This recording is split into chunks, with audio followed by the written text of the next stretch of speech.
Hi, I'm Jason with the Dental Equipment Repair Channel. Today I'd like to talk to you about single head Copeland air compressors. These are pretty standard in a lot of dental offices, and what's great about them is how nice and quiet they are and how they run flawlessly for years and years and years. Now, the downside to these is they can run so perfectly that you might forget they're there and you might stop paying attention to them. Today I'd like to go ahead and go over the basic operation of how this compressor works. There's a lot of tubings in it, but it's actually a very simple mode of operation. Also, I would like to identify how the coalescing air filter works, which is a very important air filter, and how to identify if your coalescing air filter needs to be replaced.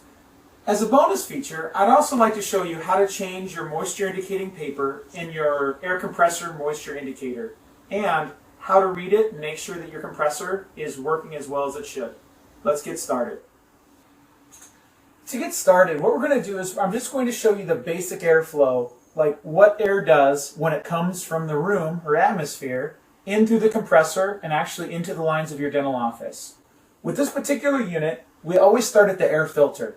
The air filter is the device that protects your compressor head from any particulate or dirty particles that might be in the room when you're running your compressor. Now, something that's very important to remember is that this unit is sucking air in from whatever environment it's in.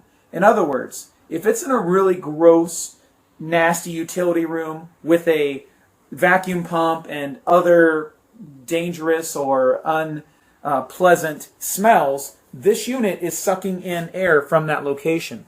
Right down here, you can see this white tube. This white tube is basically where the air originates. So we'll find it out of here.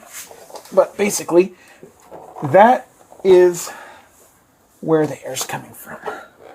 Now, it was nestled down in there, and I'll just show you what happens when we turn the unit on, and I put my thumb over it. You'll hear a sound change.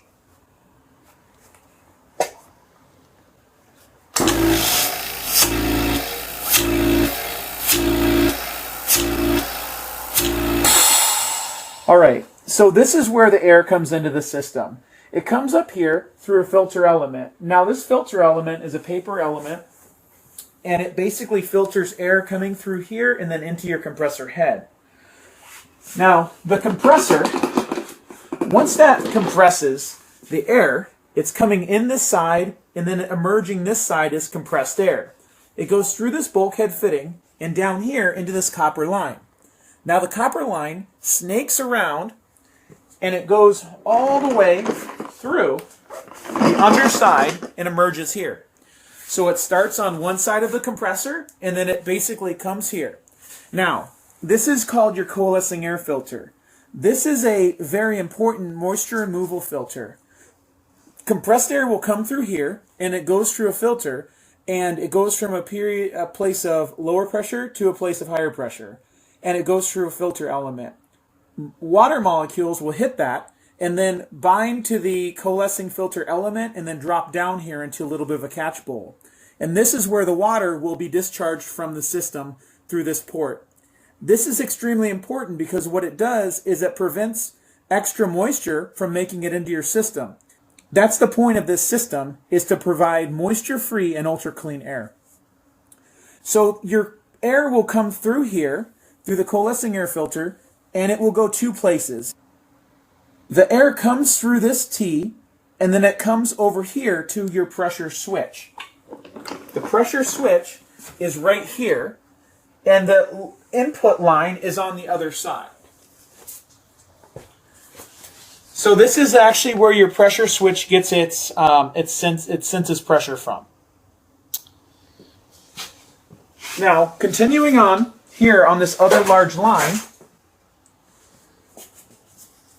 continuing on from this other large line, we have the air continuing, and this is a normally open valve. It's a solenoid valve. The reason that this is normally open is because whenever the motor is energized, it is closed. And then whenever the motor is off, this is open. This is important for a reason I'll show you here in a few minutes. But for the pressurization phase, this is closed, because the motor's running. Air will come up here through what's called a desiccant tank. Now the desiccant tank is full of moisture removing desiccant, and the air that has been twice dried, once by the coalescing air filter and once by the desiccant tank, will now emerge at its final state of dryness. The air will then come down here to a manifold.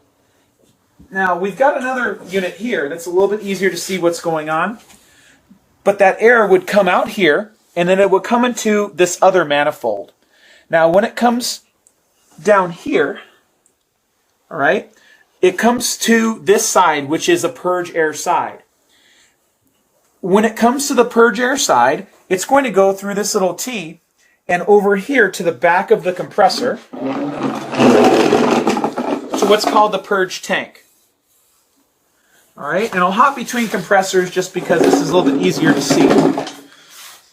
So when it comes up here into this purge air tank, the purge air tank is a one-way tank that will just fill with air pressure. Now this is important because when this purge air tank is being filled, I'm going to flip it back around here. When the purge air tank is being filled from this, the air is also advancing through a check valve. Now the check valve is what isolates the fill side of the system from the tank side of the system. So these two gauges are actually at different potentials. This reflects the pressure that's inside the purge tank, and this reflects the pressure that's inside the tank. From this point forward, the air comes through and then actually pressurizes the tank itself, passes through a moisture indicator, which I'll give you a hint, this is not looking very good right here, and then through a safety relief valve, and then onto your system. Now, the way that this system runs is pretty neat once you finally understand it.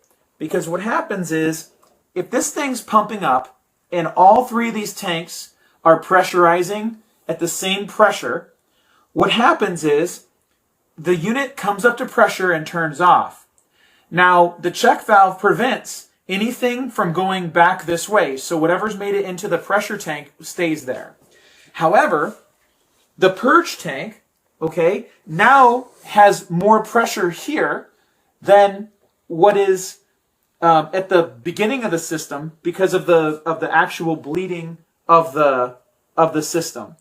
So now what's going to happen is the purge air is going to come through here, through this block right here, and then actually back below where all that moisture that we talked about that was caught down here, it's going to actually back purge that air through there, and it's going to do what's called it's going to regenerate your desiccant that captured all that. So in this system here, which is our working system, this back pressure will come through here, and then when the motor's off, now this valve is open, which is creating a path for this air now to leave and regenerate through this valve here. And any moisture that has basically accumulated in here will now be available to come out here and actually blow out. Now it's not uncommon for there to be, actually there should be a bucket that's near this compressor, and this bucket is going to be full of water and oil. And the reason it's full of water and oil is because this process is removing all the moisture from the air, because there's moisture in the air all around us. And so it's really important, especially in a moist utility room where you've got a wet ring vacuum pump drain that's open, or you have some other type of sewer activity, or you just have a general wet basement. All that moisture in the air is being sucked in. And so this coalescing filter is what's actually keeping that out of your dental air that's going in your patient's mouth. So with that being said, we're going to run this, and I'm going to show you exactly what a coalescing air filter looks like when it's in need of changing. Because this unit was last PM'd about 3 years ago in 2018 by myself. And since then, we've obtained this compressor, and it has not had the filter changed since then. So the place specifically we're going to look at is here on this sight gauge. So we'll turn the system on here. and immediately you can see that that turns red. Okay? So this is what's called a differential pressure indicator. And this differential pressure indicator is checking pressure on one side of the filter versus the other side of the filter. And so when it turns red, what it's telling you is that the airflow across the filter is not what it should be. So instead of letting it pump up, we'll go ahead and turn it off. And actually, before we change that out, I want you to listen to what's happening here. So when we pressurize the system, just because I think it's important we demonstrate everything we just covered, so I'm going to turn this on. We've got air coming in, pressurizing. Everything is filling up. The purge tank is filling. The tank pressure's filling. Now, because it's on, remember, I said this was closed. Normally open, but it's energized closed. So now, this purge tank is sitting here right at about 40 pounds of pressure. I'm going to go ahead and turn it off, and then I'm going to see that air is going to bleed out. And it's going to make noise until that gauge reads 0. And that is a factor of the purge tank backfeeding air through our desiccant and regenerating it. So all that moist air is now being pushed out. I'll let you see it one more time. So that's building. Now the tank pressure is not going to start building until the actual purge tank hits at whatever pressure that's at. So once it hits 4, both are going to start going together. So now that they caught up, they're both going to go in unison. And the reason that is, again, is because over here of this check valve. This check valve is separating both sides. So when this side is low, it's got to catch up until wherever the tank pressure is. And that's actually a really good indication. If you turn the system off and it bleeds down and this side holds pressure, then you know that this check valve right here is holding firm. So I'm going to go ahead and bleed off the pressure here, and then we'll go ahead and replace this so that you can see exactly what a coalescing filter looks like when it's in the proper working condition.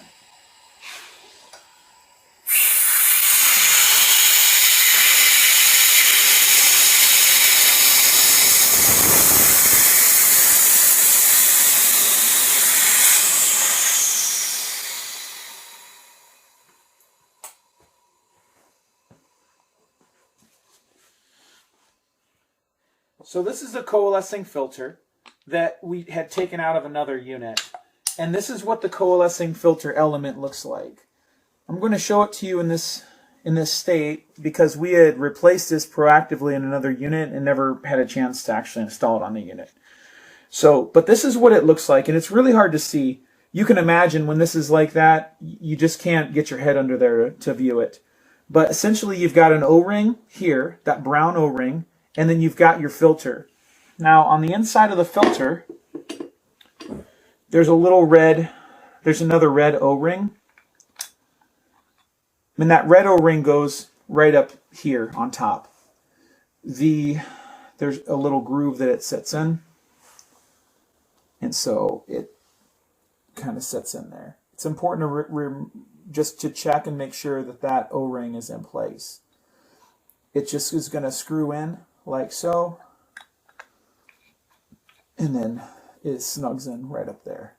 So this system is retained. There's a little latch right here, and see it's keyed in a way where with that pulled down you can push it in and turn it, and then that key actually engages into that little slot, and that prevents it from accidentally coming undone when the pressure is applied. Now when this is pressurizing, this is actually at the full pressure of whatever this purge air gauge is. So if this thing says 80 or 100, this bottle is under that same pressure and is really dangerous to mess with if it's under pressure. So you have to make sure that this side is at 0 before you attempt this. But on this side, we're just going to push that down, and I'm going to shove it up and with minimal grunting, turn this a little bit, And that's going to allow that to become a, that's going to come out of there, maybe. Okay, just like that. All right, now in here is the water. I'm just going to, for effect, spill that out. That's the water that actually has been captured from the atmosphere just in the room. And water in here does not mean anything's wrong. It's just you have to recognize that there's moisture in all atmospheric air. So this is an important part of the dental system. Now, this is what the filter looks like when it hasn't been changed. Now, just imagine that this filter is what your dental air has to go through in order to reach your patient's mouth. This filter is important that you replace it every year, and we've seen some that are pretty rough. So this did come out with the red gasket on top, and our O-ring is intact around the bowl. We're just going to leave that because I don't see any cuts on it, and honestly, for our purposes, this is just fine.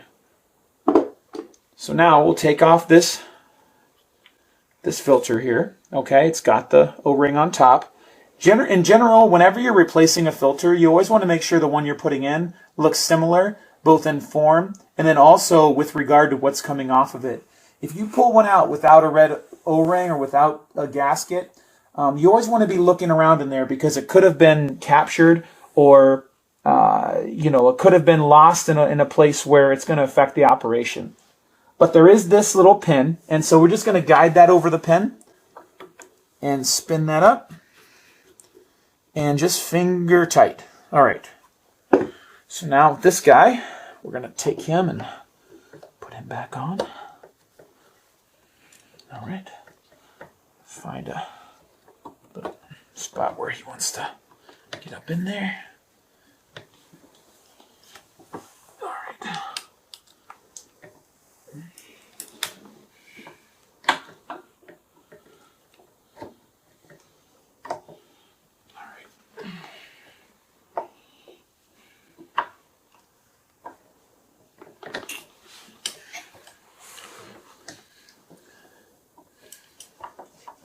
See, I still practice this, and it still is hard.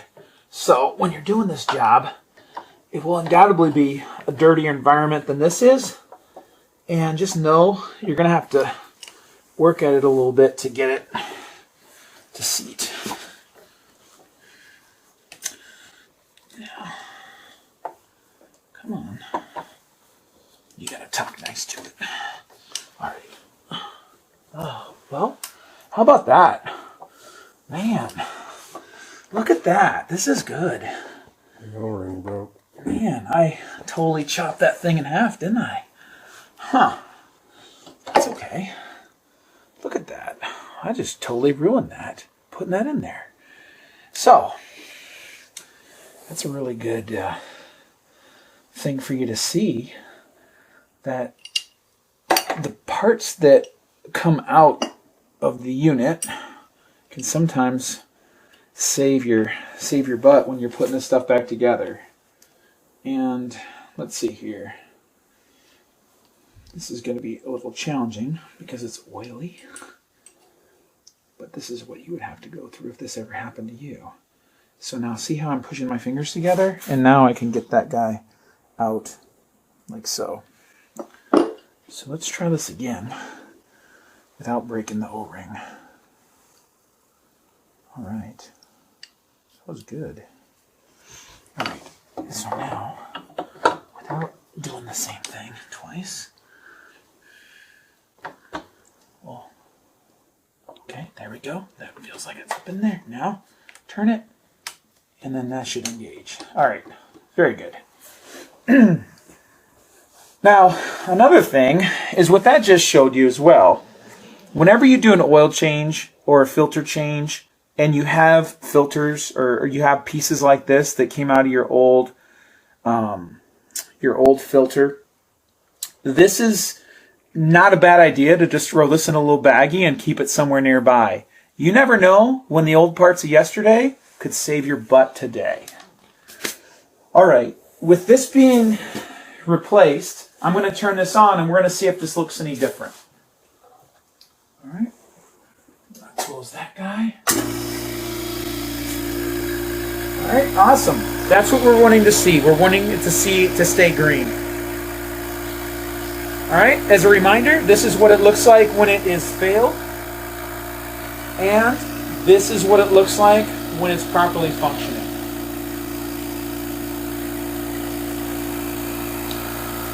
We'll watch this guy go all the way up to pressure and see what a normal sounding compressor sounds like. You'll notice just how nice and quiet the compressor is. It's very steady. Another thing we want to pay attention to is the oil level right here. The oil should be right in the middle. We should be able to see through the oil, and that oil should be replaced about once a year.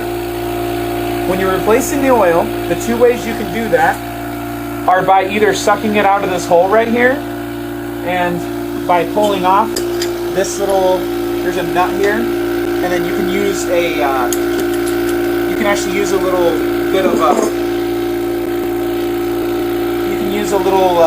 like a syringe to pull it out, a 200cc syringe.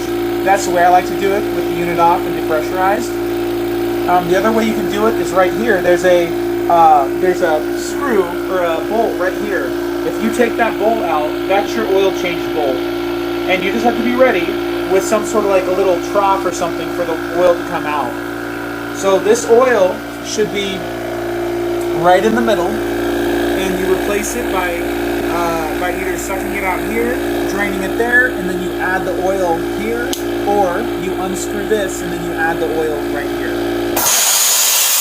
Alright, so here is our Purge air, which is going down.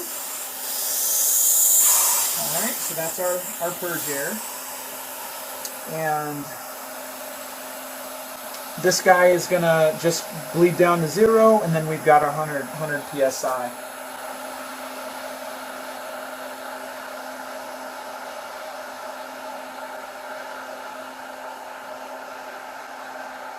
Now, when this compressor is running, the thing you want to pay attention to is you want to pay attention to your moisture indicator. Now, you're going to see here it gives you a little bit of indication what it should look like. Wet is pink and dry is blue. Now, obviously you want for it to be dry, but if it ever is wet, the things that could cause this to be wet are a coalescing air filter that's out of maintenance that is bad, or your desiccant has worn out. Now, by rule of thumb, your desiccant should be replaced about every 5 years. And on this one here, I mean, all bets are off. But I mean, I see like a 1995 there, and by my watch, that's about 25 years ago. So who knows? I'm not saying that old desiccant can't work, but I'm just saying if you have a problem with your moisture indicator, these are the two things that remove moisture from your system. And you might also have an issue where maybe it's not purging. So basically these components here are the ones that keep your system nice and dry. And if they're not working correctly, then this is kind of where that problem would arise from. Now, what we're going to do is we're going to roll straight into the bonus content here, which is how do we actually make this thing look like new? Now, you can actually buy these, and they're relatively expensive, and it bothered me that something like this couldn't, it didn't seem like there was an easy way to solve this issue. So I'm going to show you right here how we can go ahead and make this thing look good as new, actually just like this one, with basically by spending $5 or less. Alright, so here is our moisture indicator, and as we can tell, the moisture indicator is indicating that it's very wet. Now, this is usually a pinkish or yellowish color. We remove this from the system, and now all we're going to do is remove the O-ring. There's an O-ring in there. Alright, and the paper should just come right out. Okay? And that's actually the working part. It's pretty crazy that this is the main working part of the system. Now what this is here is, this is what's called cobalt chloride paper. Now this cobalt chloride paper is used in the roofing industry, and it's sold in an 8.5 by 11 sheet of paper, and they put this up in the roof to indicate if there's any water leaks. Now what's interesting about it is it will turn pink if it gets wet, which makes this work very well for the blue or pink indication. And as you can see, it's about $3 a sheet, which based on a sheet we can make a lot of refills for these moisture indicators. Only one sheet is needed. Now again, it will turn color if it gets wet, so you need to protect it in a plastic bag. But all we're going to do is take the old indicator, and I'm just going to actually improve our odds here of having a good indicator. So I'm just going to fold this in half, because that is pretty thick. I can feel how thick that is. So I'm just going to fold that over. And then all we're going to do is take our scissors and cut out a circle of this paper.